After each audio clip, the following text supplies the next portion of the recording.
तप्त स्थल, तप्त स्थल मतलब क्या होता है? जहां पर विभिन्न प्रकार की जीव जातियां बहुत अधिक मात्रा में पाई जाती हैं, ऐसे स्थान को हम क्या बोलते हैं? तप्त स्थल बोलते हैं। उदाहरण अगर देना है तुम कह सकते हो हिमालय दे सकते हो, पश्चिमी भारत दे सकते हो, पश्चिमी दक्षिणी भारत, दक्षिणी पश्चिमी भारत दे सकते हो, अंडमान निकोबार दे सकते हो। ये एग्जाम्पल तुम्हारा हो जाएगा। ठीक है, ठीक है। भारत के उत्तर में उपस्थित राष्ट्रीय उद्यान दुधवा नेशनल पार्क, ठीक है, नंदा देवी नेशनल पार्क, ठीक है, जिम कॉर्बेट नेशनल पार्क, ठीक है। उसके बाद तुम लोगों ने क्या पढ़ा था?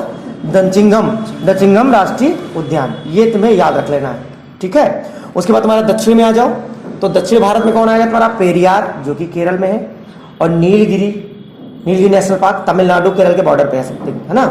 उसके बाद तुम्हारा उधर जाओ पश्चिम में Giri national park, Ranthambore national park, Giri है गुजरात में, रणथंभौर है तुम्हारा राजस्थान में, नाम ही से पता चल रहा है। मानस नेशनल पार्क और तुम्हारा वाल्मीकि नेशनल पार्क, ये दोनों कहाँ है? पूर्वी भारत में है। पूर्वी भारत के तुम्हें बता दिया मैंने। मानस मतलब असम में है, और तुम्हारा कौन सा? वाल्मीकि बिहार में। इतना तुम्हें ध्यान रखना, ये राष्ट्रीय उद्यान होते हैं। ठीक है।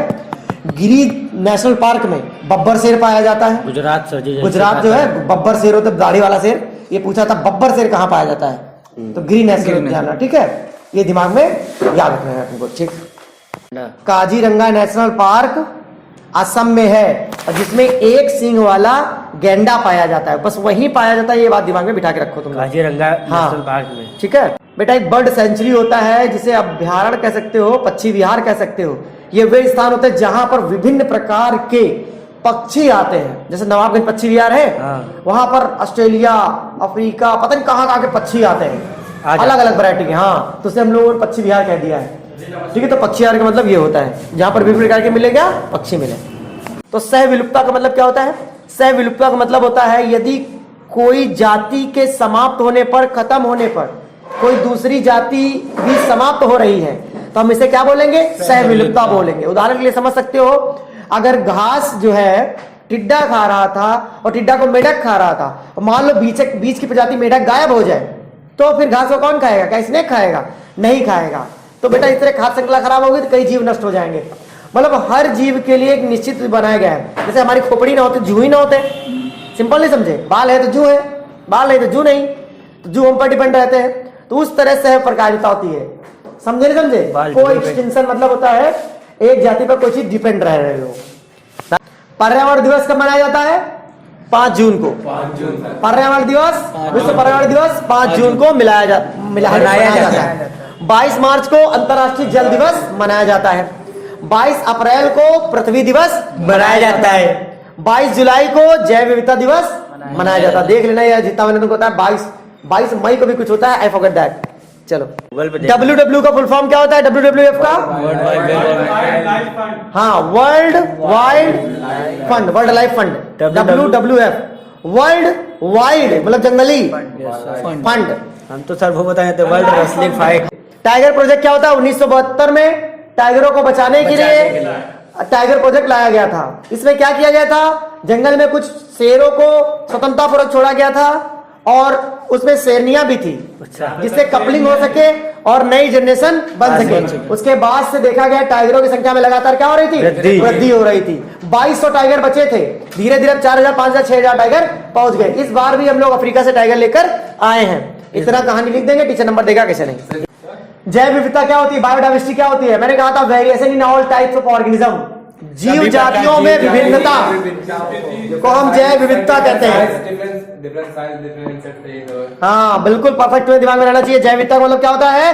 विभिन्न प्रकार के जीव जातियों में पाए जाने वाली विभिन्नता जैव विविधता कहलाती है। रेड डाटा बुक क्या होती है? रेड डाटा बुक एक ऐसी किताब होती है जिसे IUCN ने लॉन्च किया था। किसने?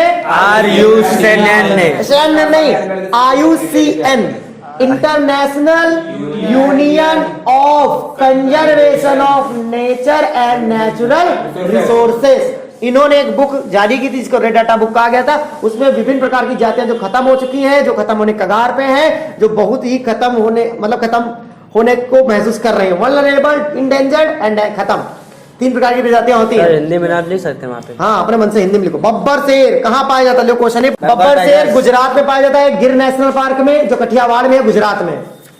ठीक है। बाघ पाया जाता है पश्चिम बंगाल में। कहां पर? पश्चिम बंगाल में, पश्चिम बंगाल जिला, बंगाल टाइगर बोलते हैं उसको। हाँ, पिक्चर भी देखना जाके तुम लोग। विलुप्त प्रजातियां क्या होती हैं? वे प्रजातियां जो पहले हमारे वातावरण में उपस्थित थी, पर अब वह प्रजातियां हमारे वातावरण में अनुपस्थित हो गई हैं। ऐसी प्रजातियों को हम विलुप्त प्रजातियां कहते हैं। जो आए उनका लॉस नहीं होगा, इसलिए रिकॉर्डिंग चल रही।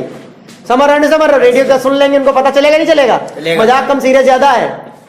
बेटा पेपर में आता है मरुद्विविद्धि क्या है, इनके आकार की आंतरिक लक्षणों का उदाहरण देकर समझाइए। भाई देखो, मरुद्वी पौधे शुष्क स्थान पर उगने वाले पौधों को क्या कहा जाता है? मरुद्विविद्धि पौधे कहा जाता है। ड्राई प्लेस में उगे, बालू में उग जाए, समझे नहीं समझे? तो मरुद्विविद्धि पौधे क्या होते हैं भाई? जीरोफाइट्स क्या होते हैं? That are grow in a very dry places, जहां जो बहुत शुष्क स्थानों पर ग्रो करते हैं, जैसे नागफनी। क्या होता है? कैक्टस, नागफनी। ठीक है, इनका जो इंटरनल स्ट्रक्चर होता है वो ऐसा होता है कि पानी को लॉस कम से कम करें, अपने पानी का हास नहीं करते। यहाँ पर देखते हैं पौधे, धनिया को पन्नी में पैक करो, पानी बाहर फेंक देती है, लेकिन उन लोगों के अंदर टेंडेंसी नहीं होती है। वो लोग पानी वाष्पित नहीं करते कभी भी, उनका जो शरीर होता है वो अंदर से बहुत ही मुलायम होता है। क्या होता है? बहुत मुलायम होता है, क्योंकि सारा पानी अंदर ही रह जाता है, बाहर का आकार का एकदम टाइट होता है। इसलिए भक्कसानी घुस जाते हैं, सक्कसानी फट देते हैं। होता नहीं, भक्कसानी घुसते हैं कांटे, तो कांटे क्यों सिकुड़ जाते हैं? कांटा क्यों बनता है पत्ती? क्योंकि वो पानी कम से कम सिकोड़े। आप ऐसे फैल जाएंगे, ज्यादा स्थान ले लेंगे, कम से कम जगह पे आ जाएंगे, तो आप कम स्थान लेंगे तो आपकी एनर्जी कम वेस्ट होगी। If you want to save your energy much more, then contract your whole body. अगर लंबे समय तक तुम्हें भूखा रहना है तो चलो कम, अपने आप को जितना सिकोड़ कर बिठा सकते हो बिठाओ। सारे बॉडी वर्क जब ऑर्गन काम करना चालू कर देते हैं तो सेल की भूख बढ़ जाती है, और भूख बढ़ जाती है तो तुम्हें बाहर से लेना पड़ता है। समझते नहीं? तो कहते दौड़ने में भूख लगती है, तुमने सारी पेशियां तो हिला दी, सबने काम कर लिया, अब क्या होगा? तुम्हें उसकी डिमांड पूरी करनी पड़ेगी।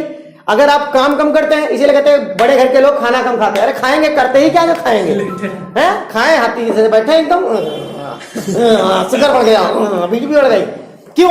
ऐसा ही होता है। छोटे छोटे बच्चों को बेटा जितना खाते हैं उतना उनको दौड़ने नहीं देते हो तुम, चश्मा चढ़ेगा नहीं चढ़ेगा? शुगर लेवल बढ़ जाता है, रेटिना क्या होती है? फट जाती है, और उनको भद्दा दिखाई देने लगता है। उस बचपन में चश्मा चढ़ जाता है। बचपन में चश्मा इसलिए चढ़ा क्योंकि शुगर लेवल हाई हो गया। जितना खाओ उतना काम करो। बचपन में बच्चे दौड़ेंगे, भगवान ने कहा उन्हें दौड़ने के लिए, वो गिरेंगे तो गिरने दो, उनकी चोट उतनी तेज नहीं लगती जितना तुम्हें महसूस होता है। बूढ़े को गिरने में बड़ा डर लगता है, लेकिन बच्चे को डर नहीं लगता है, क्योंकि वो बच्चा है, वो बूढ़ा है। तो मसला यही होता है। अगर पूरी थ्योरी को तुम लोग समझ जाओगे तो क्यों लोगों को शुगर होता है, क्यों नहीं होता, सारी बातें पता चलेंगी। समझे? ये ज्ञान कहाँ जा रहा है हमारा? रुको, ये ज्ञान बढ़ता जा रहा है इसमें। तो मरुद्विविद्धि सीख गया बेटा, आप सीखो लवणोद्विविद्धि। बेटा जिनको बोलते हैं एकदम सॉल्टी पौधे, मतलब कि इसके लिए क्या कह सकते हो तुम लोग? देख लेना तुम लोग। मतलब कुछ होते हैं बहुत ज्यादा पौधे जो ऐसे होते हैं जो लवण वाले स्थान पे, लवणी जल में उगते हैं, जैसे मैंग्रोव पौधे होते हैं, मैंग्रोव पौधे, हाँ, समुद्र किनारे। तो मैंग्रोव पौधे इसका बढ़िया उदाहरण होते हैं। मैंग्रोव पौधे की जड़ें पानी में, जमीन में घुस जाती हैं, बाढ़ आने से रोक लेती है। पश्चिम बंगाल तो डूब जाएगा, वहां पर मैंग्रोव पौधे बहुत ज्यादा है, तो बाढ़ आने से रोकते रहते हैं। जलकुंभी टाइप, हाँ, जलकुंभी टाइप में तो उनकी जड़ें मजबूत होती है बेटा। कभी जो मैंग्रोव डालो तो जड़ीली एकदम जड़ें होंगी एकदम, अब बहुत सारे ब्रांचेज होती है, पानी रोक लेती है। तो हाँ, तो नमकीन जलों में पाए जाने वाले पौधे होते हैं, उनकी प्रकृति थोड़ा अलग होती है। उनको काटो को पीटो तो सॉल्टी दिखाई देते हैं पौधे वो। ठीक है सर। इनकी त्वचा बहुत ही कठोर होती है। ठीक है, इंटरनल स्ट्रक्चर का थोड़ा सा सामान्य नहीं होता है। देख लेना तुम लोग इसको एक बार। और कुछ पौधे जलोदविद्धि होते हैं, जल में उगने वाले पौधे को क्या कहा जाता है? जलोदविद्धि पौधे कहा जाता है। इनके तना बहुत मुलायम होते हैं, इनके तना, इनकी रूट्स बेटा वो हाइड्रोफाइट्स। हाइड्रोफाइट्स मतलब क्या होता है बेटा? हेलोफाइट्स कहते हैं लवण वालों को।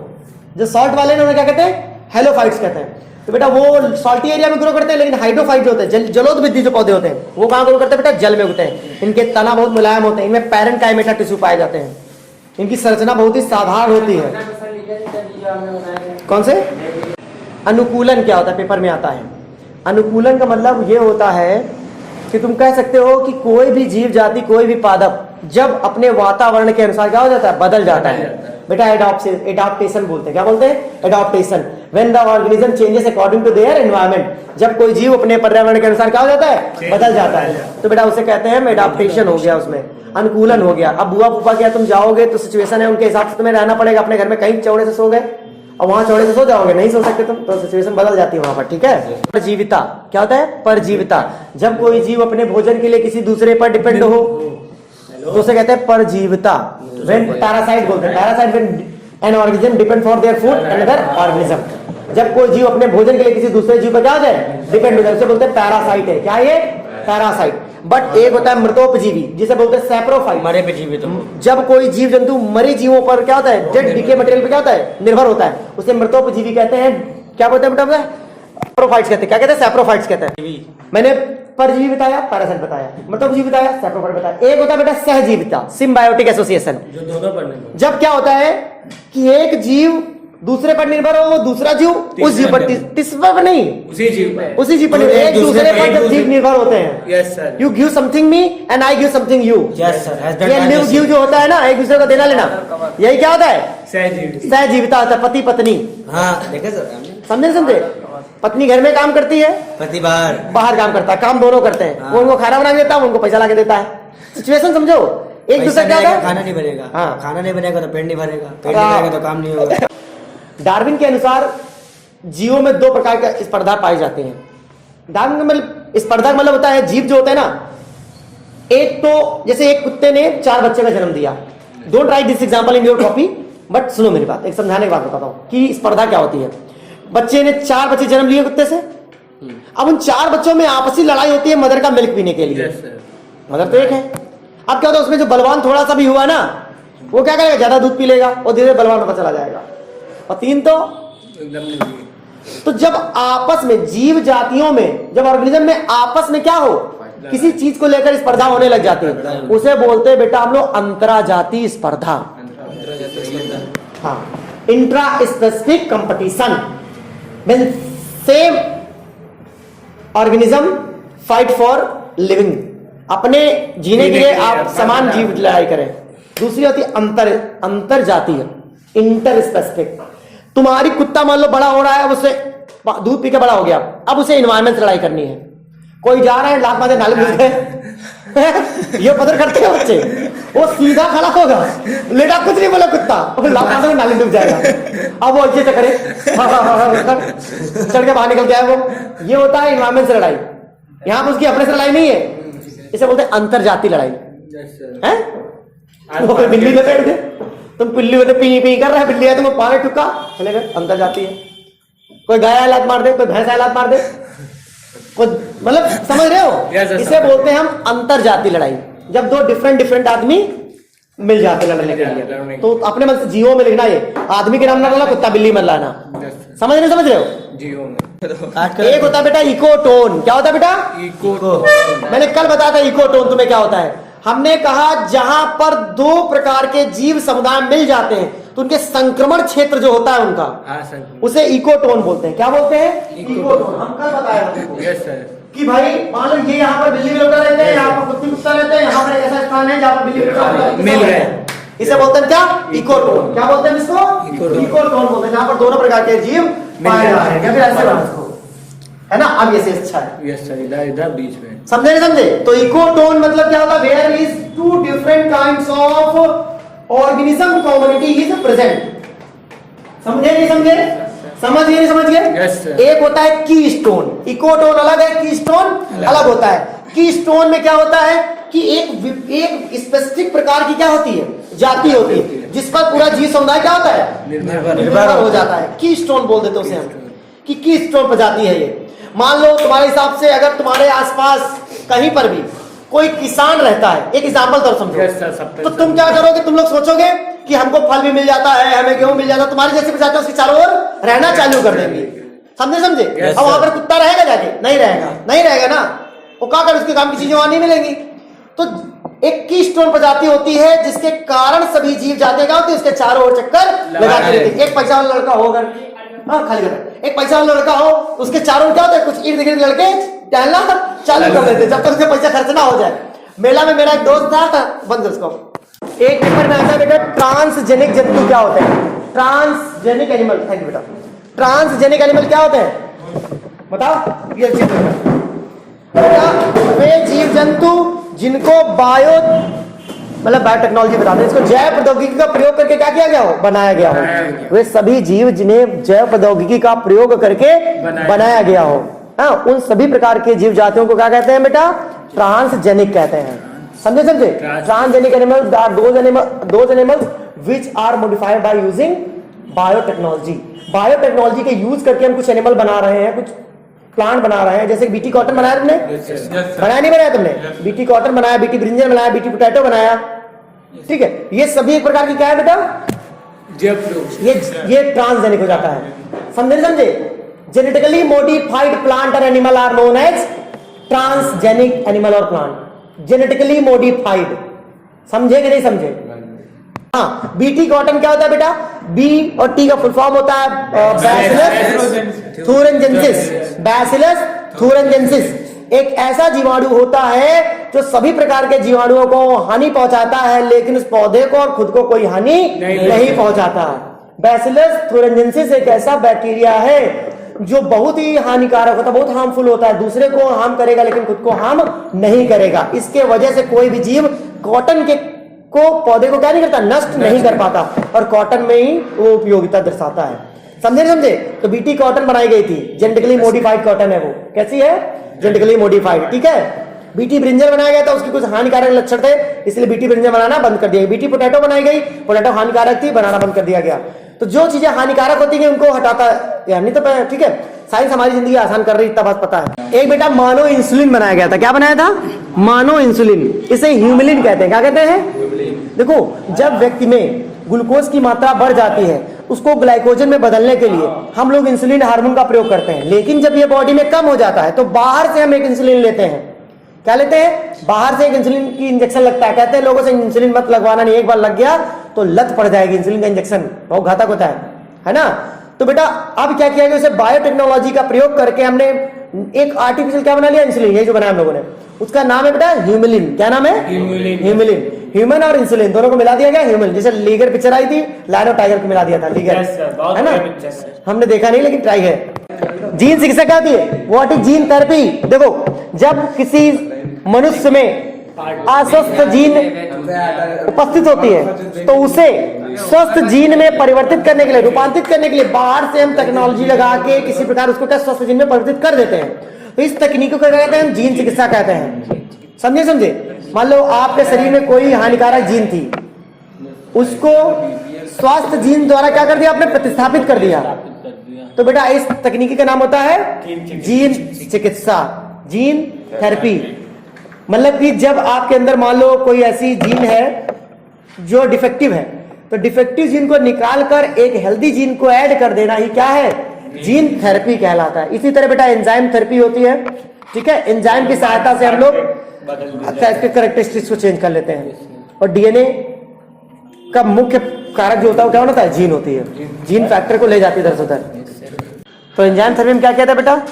आपकी बॉडी में अगर कोई एंजाइम कम हो गया है तो बाहर से उसका घोल बना के कहता है इंजेक्शन माध्यम से आपकी बॉडी में इंजेक्ट कर दिया जाता है, ठीक है। तो इसे कहते हैं एंजाइम थेरेपी। तो gene therapy, enzyme therapy paper बनाया तो पेपर फाड़ देना, कंफर्म आएगा। ये धद के जाना एकदम पढ़ के। चलो बेटा, जीन अभियांत्रिकी पूरा लॉन्ग क्वेश्चन है, इसे पढ़ के जाना 1000% पेपर में आएगा। चाहे यूट्यूब से पढ़ो, चाहे दुनियादारी कहीं से भी पढ़ो, सुनकर जाना जीन अभियांत्रिकी है क्या, जीन आनुवंशिक इंजीनियरिंग है क्या, ये पेपर में तो आएगा ही आएगा। इसके 6 स्टेप 4 स्टेप जो है तुम्हें क्या करने, याद रखने हैं। उपयोग कहाँ किया जा रहा है? जेनेटिक इंजीनियरिंग 100% वाला क्वेश्चन है। जैव प्रौद्योगिकी के उपयोग क्या होंगे? कृषि में उपयोग होगा उसका, औद्योगिक क्षेत्र में इसका उपयोग होगा, दवाइयां मेडिसिन बनाने में इसका उपयोग किया जाता है। ये इस तरह फील्ड में क्या बताएंगे आप? जैव प्रौद्योगिकी के ये बेटा क्या है? उपयोग है। बेटा बायोपायरेसी क्या होती है? अगर किसी जैव सोर्स का, कोई जीव पदार्थ का आप पूर्ण भुगतान किए बिना ही उसका प्रयोग करते हैं, उसे बायोपायरेसी कहते हैं, ठीक है। एक इसके अलावा बेटा क्या होता है? बायो पेटेंट कहते हैं, जिसका हम जो है मतलब कि अगर आपके देश में, आपके कोई और नहीं, वातावरण में कोई ऐसा पेड़ पौधा है जो किसी दुनिया में किसी के पास नहीं है, तो बेटा क्या करना, उससे अपने नाम करा लेना, पेटेंट करा लेना। ये पेटेंट करा लेना क्या होता है? बायो पेटेंट होता है। बायो पेटेंट मतलब किसी जीव जंतु का, ठीक है। अर्थात जैसे लड़का इसे आएंगे, कहेंगे सर सो रहे थे, सोने के बाद जिंदगी में बचा क्या इनके? अब आ जाओ, भूमि की उर्वरता बढ़ाने के लिए आप क्या करेंगे? भूमि की उर्वरता यानी फर्टिलिटी ऑफ सॉइल बढ़ाने के लिए क्या करेंगे? नहीं बेटा, आप क्या करेंगे? उसमें सड़े गले कार्बनिक पदार्थ मिलाएंगे, गाय का गोबर मिलाएंगे, भैंस का गोबर मिलाएंगे, अरहर की दाल थोड़ी डाल देंगे। समझ रहे हैं? मैंने जो प्रैक्टिस, तो इस तरह क्या हो जाएगा? और उसमें केचुआ डाल देंगे। क्या डाल देंगे? केचुआ डाल देंगे। सड़े गले पदार्थ डालोगे तो केचुआ डालोगे, हार्टवर्म जिसको बोलते हैं। इससे क्या हो जाएगा? सॉइल की फर्टिलिटी बढ़ जाएगी। और उसके अलावा समझ रहे? ठीक है, सीखेंगे। हम बता रहा है बेटा बायोगैस क्या होती है बेटा। बायोगैस सड़े गले पदार्थों मल मूत्र को सब जगह एक काउंटर में इकट्ठा किया जाता है। उसके बाद उसको पूरी तरीके से बंद कर दिया जाता है। उसके बाद उसमें एक छोटा सा पाइप अंदर डाला जाता है। उस पाइप को कंटेनर में खोला जाता है और पूरी गैस निकलती जाती है, उसमें बढ़ती चली जाती है। इस प्रकार को कहते हैं बायोगैस बनने। बायोगैस का मुख्य कंस्टिट्यूएंट है मीथेन, उसके बाद कार्बन डाइऑक्साइड। तो बायोगैस क्या बनाई जाती है? देख रहे हो, हमारे जो आसपास का मलमूत्र जाता है, योगी जी ने उसको क्या करने की कोशिश की है? एक गैस बनाने का प्रयास किया उससे। ठीक है, तो ये एक्सपेरिमेंट परफॉर्म हो रहे हैं। बायोगैस समझ गए? समझ गए? में आता है जैव उर्वरक क्या होते हैं। तो बेटा जैव उर्वरक में आप बताना चालू करोगे कि जितने भी सड़े गले कार्बनिक पदार्थ का प्रयोग करके हम अगर किसी भी जमीन की उर्वरकता को बढ़ाते हैं तो हम उससे जैव उर्वरक कहेंगे। मतलब जैव उर्वरक क्या होते हैं? जो किसी भी जमीन की उर्वरकता को बहुत अधिक मात्रा में बढ़ा दे, without using any type of chemical substance. किसी भी रासायनिक पदार्थ का यूज किए बिना अगर आप अपने खेत की उपजाऊता बढ़ा देते हैं तो उसे क्या कहा जाता है? हम लोग जैव उर्वरक कहा जाता है। इसमें कोई डाउट होना नहीं चाहिए। फुलटू बता दिया तुमको, ध्यान रखिए इस बात। नशीली दवाओं की सब बताओ। नशीली दवाओं की सब बताओ।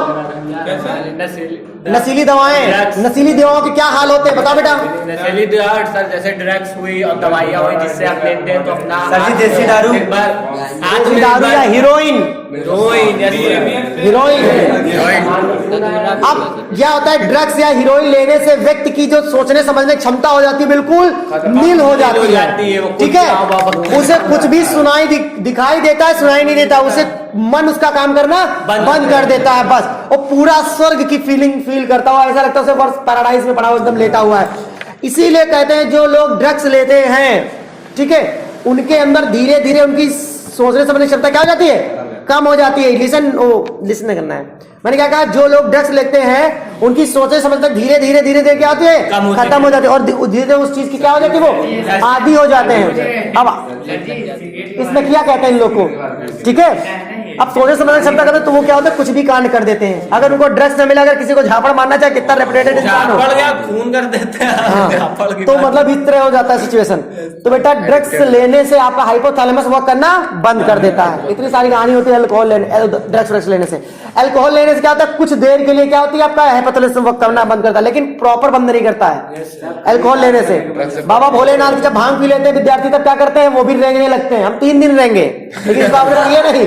उस बार मेरा बोर्ड का एग्जाम था, तो बोर्ड का एग्जाम होने वाला था। हम उसके वही 7 दिन पहले ये था, ये शिवरात्रि, हम चढ़ा लिए 3 गिलास। और घर में क्या करे?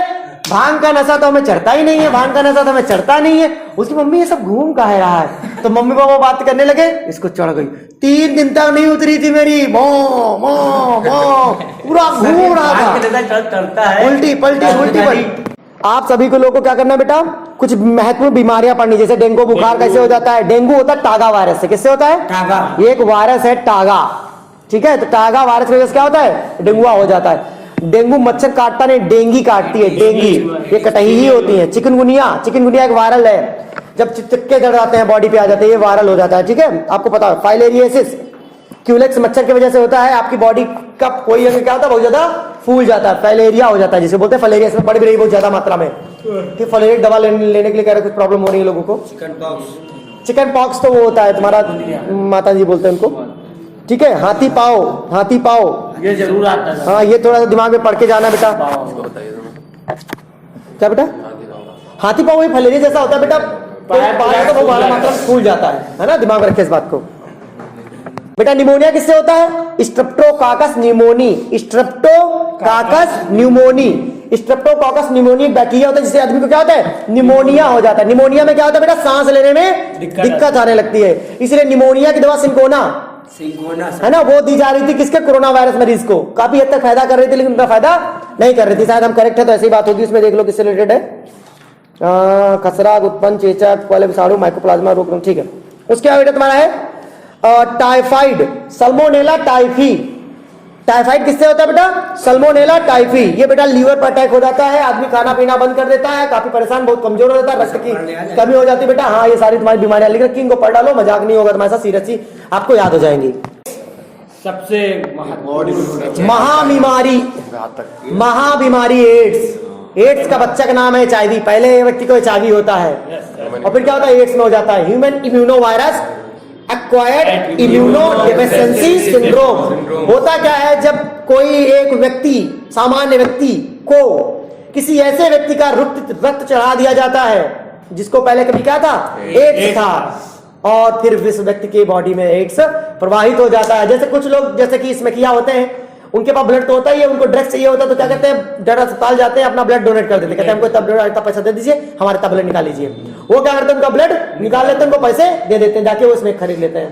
सिचुएशन नहीं होती। अब उनका ब्लड है भाई, डॉक्टर तो सैंपल करके ही चढ़ाता है, लेकिन कभी बाई मिस्टेक क्या होता है, जल्दबाजी में गलती हो जाती है। कभी कभी सिरिंज जिससे स्मेक लिया, पता चला वही सिरिंज में लगा दिया गया, किसी प्रकार घुसा-घुसी हो गया तो आपको एड्स हो जाएगा। थर्ड केस, सबसे गहरा केस, सबसे खतरनाक। तो आप लोग बेटा समझ गए स्टूडेंट है कि ये गहरा केस क्या था। अब आगे बढ़ेंगे बेटा।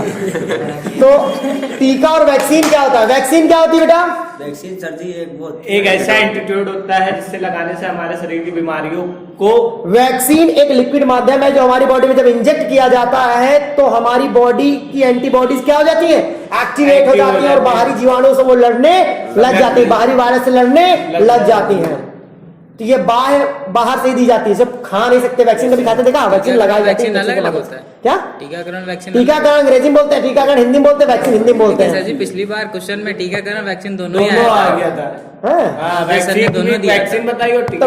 वैक्सीन में क्या होता है, डेड वायरस होते हैं, कभी कभी लिविंग वायरस भी होते हैं। जो कोवैक्सीन तो कोविशील्ड थे, डिफरेंस यही था। कोवैक्सीन में क्या था बेटा, एक्टिव वायरस थे, डेड अनडेड नहीं थे, और कोविशील्ड में क्या थे, डेड वायरस थे, वो 2-3 दिन बाद एक्टिव होंगे। हाँ 2-3 दिन बाद कहते बुखार आया तुमको, कोवैक्सीन लगाओगे तुम आ जाएगा सिचुएशन। चलो ये सारी बातें होती है। भारत से ज्यादा वैक्सीन कोई बना नहीं सकता है। हर दुनिया वैक्सीन की डिमांड क्यों भारत से कर रही है, ध्यान रखिए इस बात को। न्यूज़पेपर में आया था, हर देश को दवा ढूंढने के लिए। हमारे गाँव हमारे देश में बहुत जंगली इंसान रह रहे हैं। इंटरफेरॉन क्या होता है बेटा, वायरस जब कोई शरीर, जब कोई जीव, जब कोई बॉडी वायरस से इन्फेक्टेड होती है, वायरस से ग्रसित होती है, तब उसकी बॉडी में एक क्या होता है, प्रोटीन निकलता है। क्या निकलता है, प्रोटीन निकलता है, जिसे हम इंटरफेरॉन कहते हैं। क्या कहते हैं, इंटरफेरॉन कहते हैं। समझ गए। ओपियोइड्स क्या होते हैं बेटा, बेटा ऐसे नशीले पदार्थ जो हमारे तंत्रिका तंत्र को क्या कर दें, मतलब कि अक्रिय कर दे, सक्रिय नहीं, मतलब कि क्या कहते हैं उसको, हमारे जो तंत्रिका तंत्र क्या होता है, नियंत्रित हो जाता है, कुछ सोच नहीं पाता, कुछ कर नहीं पाता। वो जानते हो ओपियोइड्स मतलब नशीला पदार्थ होता है। बीड़ी, बंडल, गांजा, ड्रग, दुनियादारी जो भी है, हीरोइन, ये सब नशे की चीजें, इन्हें ओपियोइड्स कहा जाएगा। लेकिन कुछ एक LSD होता है, LSD नाम सुना तुम लोगों ने? हाँ, इनका फुल फॉर्म बेटा आप लोगों को पता होना चाहिए। मलेरिया की लाइफ साइकिल जरूर पढ़ लेना बेटा, पूरा क्वेश्चन में याद करना है। DNA फिंगरप्रिंटिंग क्या होता है? DNA फिंगरप्रिंटिंग एक ऐसी प्रक्रिया है जिसके द्वारा हम अपराधियों को पकड़ते हैं। जैसे मर्डर, रेप, बाल हुआ और उंगलियों की फिंगरप्रिंट, और लाल जो लाल रंग, उससे हम लोग पता लगाते हैं, DNA पत्थर करके पता लगाते हैं। एक ऐसी तकनीकी है और सर जिसके माध्यम से हम डाइवर्सिटी इससे यूज होता है। हाँ? वो क्या कहते हैं, पॉपुलेशन में भी होता है ये यूज, DNA फिंगरप्रिंटिंग और जेनेटिक डाइवर्सिटी। नहीं पॉपुलेशन में नहीं होता। ठीक है, सबको आ गया। समझदारियों की आंतरिक संरचना को समझने के लिए हम क्या करते हैं, DNA फिंगरप्रिंटिंग का प्रयोग करते हैं। अगर आपकी फिंगरप्रिंटिंग मिल जाती है तो बेटा आपके DNA का ज्ञान हो जाता है, और आपकी DNA की वजह से आपकी सारी क्वालिटीज को क्या लिया जाता है, निकाल लिया जाता है। समझ जाओगे, ठीक। अब आ जाते हैं बेटा प्रोटीन सिंथेसिस, तुम लोग को पढ़ना है, उसके बाद आ जाओ। न्यूक्लिक अम्ल क्या होता है बेटा, न्यूक्लिक अम्ल का तो पॉलीन्यूक्लियोटाइड को न्यूक्लिक अम्ल कहा जाता है, पॉलीन्यूक्लियोटाइड को न्यूक्लिक अम्ल कहा जाता है। ठीक है, अब न्यूक्लियोटाइड किससे मिलकर बना होता है बेटा, 3 चीजों से। वो तुम्हारा नाइट्रोजनी क्षारक, पेंटोस शर्करा, फास्फोरिक अम्ल, इन तीनों को मिलाते हैं बेटा न्यूक्लियोटाइड बनता है। बहुत सारे न्यूक्लियोटाइड बन जाते हैं तो पॉलीन्यूक्लियोटाइड बनता है। और पॉलीन्यूक्लियोटाइड को क्या कहते हैं, न्यूक्लिक अम्ल कहते हैं। उससे पहले न्यूक्लियोसाइड बनता है। न्यूक्लियोसाइड किससे बनेगा बेटा, एक नाइट्रोजनी क्षारक ले लो और एक तुम लोग पेंटोस शर्करा ले लो, इन दोनों को मिला दोगे तो बेटा न्यूक्लियोसाइड। इसमें फास्फोरिक एसिड भी मिला दोगे तो न्यूक्लियोटाइड, बहुत सारे न्यूक्लियोटाइड बना दोगे तो पॉलीन्यूक्लियोटाइड। पॉलीन्यूक्लियोटाइड को न्यूक्लिक एसिड कहते हैं। न्यूक्लिक एसिड 2 टाइप के होते हैं, DNA and RNA। DNA RNA में अंतर क्या होता है, आपको पता ही नहीं पता, ये तो याद चले हुए ना Yes, sir. कि डीएनए में डीऑक्सी राइबो शुगर होती है, इसमें राइबो शुगर होती है, ये डबल हेलिकल होता है, सिंगल हेलिकल होता है, इसमें रेप्लिकेशन होता है, यानी कह सकते हो प्रतिकृति होती है जो भी है, इसमें रेप्लिकेशन आरएनए में नहीं होता है। आरएनए क्रियाशील ज्यादा होता है, डीएनए क्रियाशील नहीं होता है। ठीक है, आरएनए बहुत क्रियाशील होता है क्योंकि इसके टर्मिनल पर OH क्या होता है, खाली रहता है। डीएनए से डीएनए बन सकता है, डीएनए से डीएनए बन सकता है, आरएनए से आरएनए नहीं बनाएंगे आप। ठीक है, ये याद रखेंगे। यूरेसिल आरएनए में उपस्थित होता है, डीएनए में थायमिन होता है उसकी जगह पर। जल वैद्युत कण संचलन, जो डीएनए के खंड होते हैं या प्रोटीन के खंड होते हैं उन्हें एग्रोसोल में रखा जाता है। किसमें रखा जाता है? और फिर क्या किया जाता है, उसमें विद्युत प्रवाहित की जाती है। तो जितने भी आवेशित चार्ज होते हैं धीरे धीरे क्या होता है, सब अलग अलग चार्ज कैथोड एनोड पे क्या होते हैं, एकत्रित हो जाते हैं।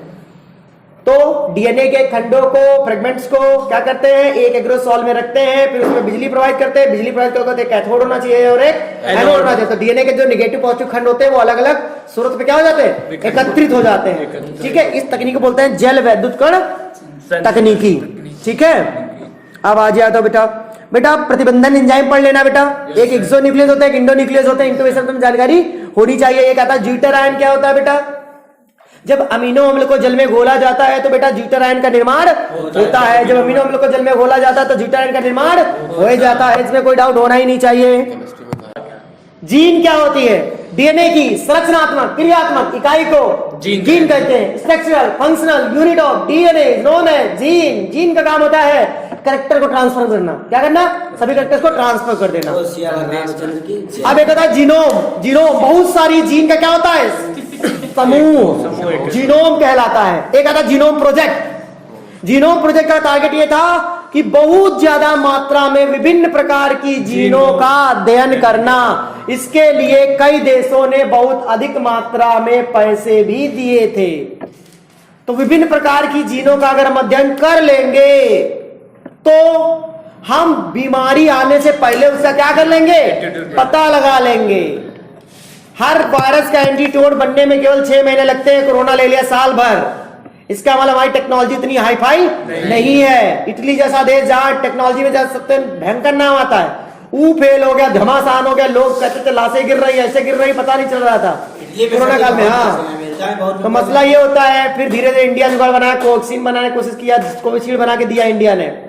समझो, इंडिया को मामूली नहीं समझना बेटा। कुछ होती है लिंग संलग्न बीमारियां, लिंग संलग्न लक्षण, जैसे कहते हैं वर्णांधता।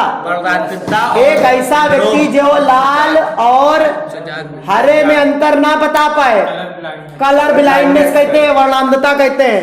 ये अगर माता में है तो कंफर्म है ट्रांसफर होगी। समझे नहीं समझे, माता में पिता में ट्रांसफर तो होना ही होना है। वो तो एक्सरे करके बनाओगे तुम्हें पता चलेगा कौन किसमें जा रहा है। समझे कि नहीं समझे, अगर पिता संक्रमित होता है, माता नॉर्मल होती है तो पुत्रियां झेल जाती हैं, उनको कलर ब्लाइंड, लड़का को भी कलर ब्लाइंड नहीं होता है। ध्यान रखें इस बात को। ठीक है, उसके बाद बेटा एक बीमारी होती है हीमोफीलिया। कौन सी, हीमोफीलिया। हीमोफीलिया के केस में क्या होता है बेटा, व्यक्ति का अगर कट गया है, यही नस काटने का होता है, यही नस कटती है जब, तो धल धल धल धल धल धल खून बहता है, रुकता नहीं है। तो जब रक्त का थक्का ही नहीं जमेगा, ब्लड क्लॉटिंग ही नहीं होगी, तो इस बीमारी का नाम होता है हीमोफीलिया। हीमोफीलिया वाला व्यक्ति बहुत अपने आप को बचा के रखता है, चोट ना लगे। चोट लगेगी तो खून बहेगा, रुकेगा नहीं, रुकेगा नहीं बेटा, इसे रोक दो। बेटा एक होता है, एक बात ध्यान रखे बेटा, हमारे बॉडी में ब्लड ग्रुप होते हैं 4। एक का नाम है ब्लड ए ग्रुप। ए को दे सकता है, ए से ले सकता है। एक होता है ब्लड ग्रुप बी को दे सकता है, बी से ले सकता है। एक होता है ग्रुप ए बी, जो केवल ले सकता है, किसी को दे नहीं सकता है। ए बी केवल लेता है। और फिर नेक्स्ट आता है ओ, जैसे कि हमारा है ओ पॉजिटिव, वो सबको देने का काम करता है। क्या होता है, O positive, O negative. O negative is a very rare blood group. ये रेयर क्यों होता है, देखो मेंडल चाचा ने बताया था, जब एक प्रभावी को मिलाओगे तो पहली जनरेशन वही दिखेगी जो प्रभावी होगा। ऐसा ही होता है, सभी ब्लड ग्रुप क्या होते हैं, प्रभावी होते हैं, लेकिन वो ब्लड ग्रुप क्या होता है, अप्रभावी। वो बड़ी मुश्किल से अपीयर होता है कभी कभी। समझे कि नहीं समझे, कभी कभी ये सोचो, बच्चा जो जन्म लेता है उसका ब्लड ग्रुप अलग होता है, माता जी का ब्लड ग्रुप क्या होता है, अलग होता है। यहाँ पर RH फैक्टर को ध्यान दिया जाता है। ठीक है, होता कि नहीं होता है। कभी कभी बच्चे को कहते पीलिया हो गया, जन्मजाति पीलिया हो गया, कहते नहीं कहते, क्योंकि वहां पर क्या होता है, ब्लड ग्रुप का रेशियो गड़बड़ा जाता है। समझे नहीं समझे, माता कुछ ब्लड ग्रुप ऑल है, बच्चे का ब्लड ग्रुप ऑल है और है, और प्लेसेंटा में क्या आती है प्रॉब्लम, प्लेसेंटा से प्रॉब्लम, प्लेसेंटा उसको मेंटेन तो कर लेता है लेकिन बच्चे को पीलिया से ग्रसित होना पड़ता है। पहले इंजेक्शन लगाता है बच्चे जन्म में तो एक इंजेक्शन लगा दिया जाता है। पक्का सानी बसात रखकर बंद कर भाई इसको। आगे देखते हैं। हाँ क्या पूछे थे तुम बेटा? मेंडल के तीनों नियम आपको पढ़ना जरूर है। मेंडल के तीनों नियम आपको पढ़ना जरूर है। एक प्रभाविता का नियम है, दूसरा है बेटा आपका पृथक्करण का नियम है, तीसरा स्वतंत्र अपव्यूहन का नियम। ये तीनों नियम बेटा तुमको डिफरेंशियल के माध्यम से याद करने पड़ेंगे। इसमें डाउट करके मत जाना, पूरा नंबर आएगा 4 नंबर का क्वेश्चन। मेंडल के लॉज ये 2 बता दिए, लॉ ऑफ सेग्रीगेशन और लॉ ऑफ। बेटा पहला जब क्रॉस कराओगे टीटी स्मॉल टीटी के बीच में तो पहली जनरेशन बनेगी, उसके पहली जनरेशन के बीच में अगर क्रॉस करा दोगे तब एक जनरेशन और आएगी। उस जनरेशन उस नाम लॉ को बोलते हैं हम लोग क्या? Law of segregation. समझे? ये सभी क्या है? मोनो हाइब्रिड क्रॉस है। कैसे है? Mono hybrid. ये सब एक संकर संकरण है। 2 नियम एक संकर संकरण है, प्रभाविता का नियम और नहीं पृथक्करण का नियम। तो पृथक्करण का नियम और प्रभाविता के नियम एक संकर संकरण है। पेपर में क्वेश्चन आएगा एक संकर संकरण को उदाहरण देकर समझाइए, तो मेंडल का पहला नियम क्या कर देना? लिख देना, क्योंकि एक लक्षण लिया गया। एक संकर संकरण में क्या होता है बेटा? एक लक्षण लो, लंबाई लो तो लंबाई के बीच क्रॉस कराओ, मोटाई लो तो और मोटाई के बीच कराओ। समझिए? और बेटा स्वतंत्र अपव्यूहन के नियम तो याद रखना, उसमें 2 द्विसंकर संकरण का उदाहरण है। किसका है? द्विसंकर संकरण का उदाहरण है। उसमें 2 कैरेक्टर लेते हैं, एक तो रेड फ्लावर लेते हैं, आई मीन झुर्रीदार बीज लेते हैं, दूसरा सफेद फूल भी लेते हैं। अब फूल नहीं ले रहे हम, ग्रीन वो लेते हैं। अरे 2 कैरेक्टर लेते हैं उसके यार, क्या कहते हैं उसको? तो क्या था? येलो राउंड और रिंगल्ड ग्रीन, 2 कैरेक्टर लिए जाते हैं यहाँ पर। तब उनके बीच क्या करा जाता है बेटा? क्रॉस करता है। इसे डायबिट क्रॉस बोला जाता है। क्या बोला जाता है? द्विसंकर संकरण बोला जाता है। उसके लिए तीसरा नियम लिखना मेंडल का। कौन सा? तीसरा नियम। एक होता है अपूर्ण प्रभाविता। क्या होता है? अपूर्ण प्रभाविता। एक वैज्ञानिक था जिसका नाम था मिराबिलिस जलापा। क्या नाम था? मिराबिलिस जलापा। मिराबिलिस जलापा ने मेंडलवा को कंफ्यूज कर दिया। कहे सुनो, एक लाल गुलाब को मिला, सफेद गुलाब को मिलाओ, तुम्हारे साथ कौन गुलाब बनेगा? तो मेंडल कहे या तो सफेद बनेगा तो लाल बनेगा, जो प्रभावित तो बन जाएगा, लेकिन गुलाब आ गया गुलाबी। तो कहे अब बताओ तुम्हारा कौन सा नियम है? यहाँ कोई प्रभावी नहीं है, तो इस नियम को बोला गया क्या? अप्रभाविता का नियम। इसे किसने दिया? मिराबिलिस जलापा ने दिया। हाँ जलापा था, वो मेंडल को भाई कंफ्यूज कर दिए। तो मिराबिलिस जलापा का रूल याद रखें। मुख्य चित्र सुनिए बेटा, आपको शुक्राणु की संरचना आनी चाहिए, मादा जनतंत्र का चित्र आना चाहिए, तो चित्र बता रहा हूं चित्र आना चाहिए, अंडाणु का टीएस आना चाहिए, ठीक है।